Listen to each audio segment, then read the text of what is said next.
All right, so Quentin Tarantino and his friend director Roger Avery were on Rogan in December of 2024. In the episode, they almost talked exclusively movies, pretty much, in television. It's really great. And they got into a moment where, for about 10 minutes or so, they talked about, Tarantino mostly, about the difference between movies and television. What's the difference between them? What's the experience? What's the impact on the viewer? Super interesting. I'm going to play that for you in a minute. I stitched together kind of like a thing so that it was just kind of a continuous Tarantino thought for the most part. And it's you know, I get the impression that he's explaining what he thinks is the difference, but I got the feeling he's saying this is why I place a higher value on movies as opposed to television. But he's not trashing television. He watches it. He finds it compelling. He's just explaining the difference. And it's interesting because there's a moment, as you'll hear, where he talks about Homeland. He uses that as an example, which is weird because it's a series, but it follows sort of a cinematic structure, you know, the resolution. And I think that's kind of something that he points out as well. It's the use of cinematic language in television series that makes it appealing, but the difference is the resolution. He didn't really come out and say resolution, but he was mostly emphasizing, like, you need to tell me a story. And I think that doesn't always happen because, you know, in a series, they don't always have to finish the story because they want it to continue in a lot of ways. Not all of them, you know, but that's kind of the general feel, a soap opera type feel to it, you know. And it's interesting that things like this happen because last week I was thinking, yeah, am I strange that I love to watch movies more than TV series? Like I'm not exclusively watching movies over TV, but for the most part I am, and it seems like a lot of people aren't doing that. And I was just thinking, like, it's weird because movies are give or take 90 to 120 minutes or so, but it feels like a big commitment if you ask someone if they want to watch a movie or something.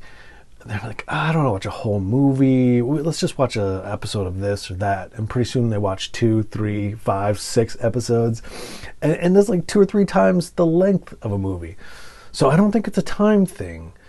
It's something to do with the way that it operates, the way that it sort of hangs on. Or I'm not entirely sure, but I think Tarantino's explanation of why movies are different from television probably also explains why people kind of move towards TV or series, if that makes sense. So let's go to it. You know, it's a really interesting listen, and it's Tarantino and his friend Roger Avery on Rogan talking about how movies are different than TV or TV series. That. Let me give you another example of my. Everyone talks about how great television is now, and it's pretty good. I got to say, it's pretty good, but it's still television to me. And what's the difference between television and a good movie? Because a lot of the TV now has the patina of a movie. Mm-hmm. All right, they're using cinematic language, all right, to get you caught up in it, and obviously I'm talking about good shows. We're talking about shows that you're Ozark. We're talking shows that you're compelled to watch. Right. Okay. Right. All right. And so I'll use an example of a show. I'll use Yellowstone. I didn't really get around to watching Yellowstone the first 3 years or so, and then I watched like the first season. I go, wow, this is fucking great. I've always been a big Kevin Costner fan. He's fucking wonderful in this. All right, and I got really caught up in the show and everything, and all of a sudden I'm having a good time, and you know I've got a couple seasons I haven't seen, so I'm watching it, and in the first season, I'm kind of talking about, oh, this is like a movie. This is like a big movie. It's like a big movie. And the guy who writes that is a good writer. There's good, like, punchy monologues and stuff. So then I end up watching, like, 3 seasons of it. And then I even watched that 1883. Was, oh, this is like a good Western show. I like Westerns. But then, after I've watched, like, 2 or 3 seasons or 1 season of 1883...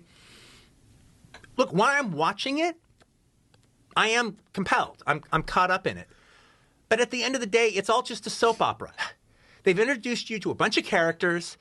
You actually kind of know all their backstories. You know everybody's connection with everybody else, and they spend some time selling that out. And then everything else, is just the compellingness of the soap opera, right. of what's happening to and this what's character. different between that and a film? Well, I'll tell you, because the thing is, if you watch Edge of Night Monday through Friday, you get caught up in the dramas of the family and everything. Right.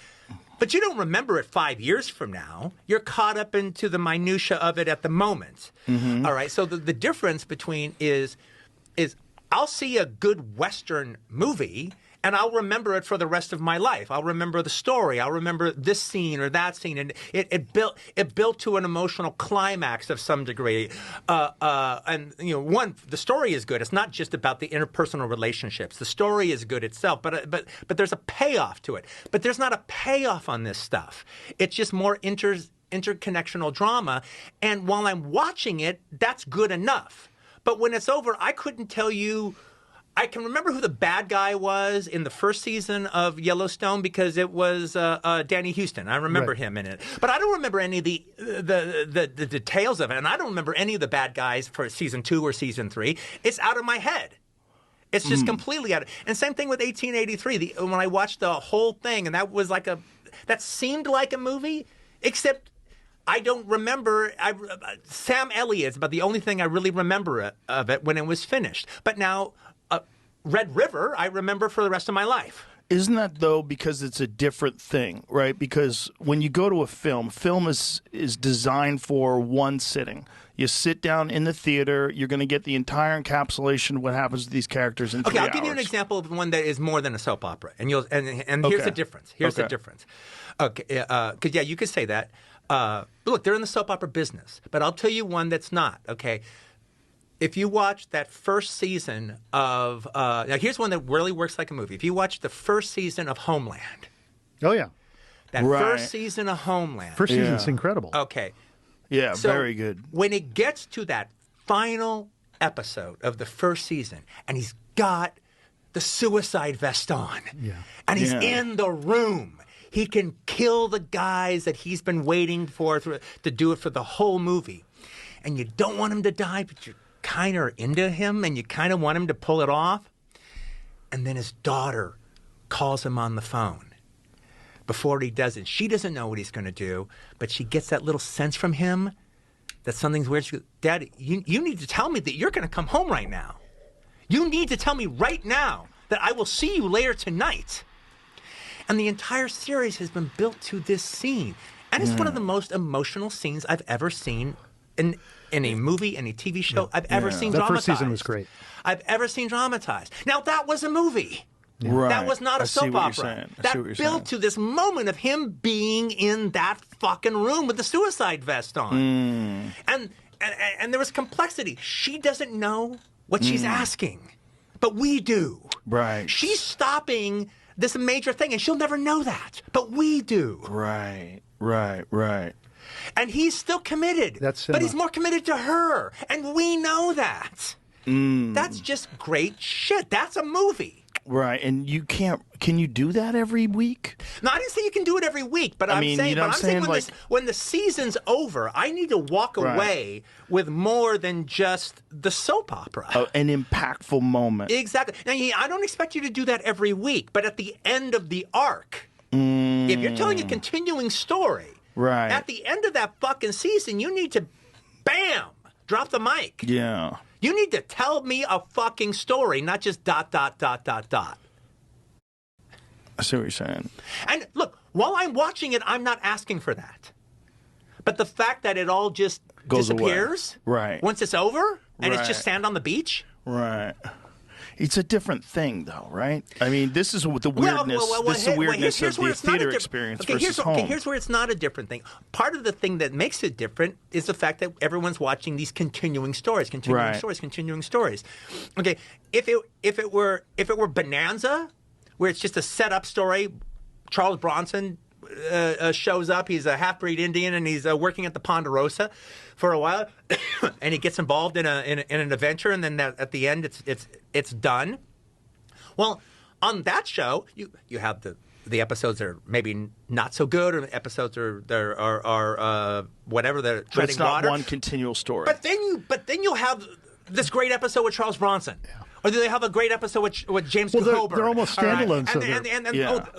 That could have been a movie. Yeah. They could have expanded that to a movie. Right. They're standalones instead of just a long ongoing story. Well, the difference is that's episodic. It's the long ongoing story that leads to the soap opera aspect.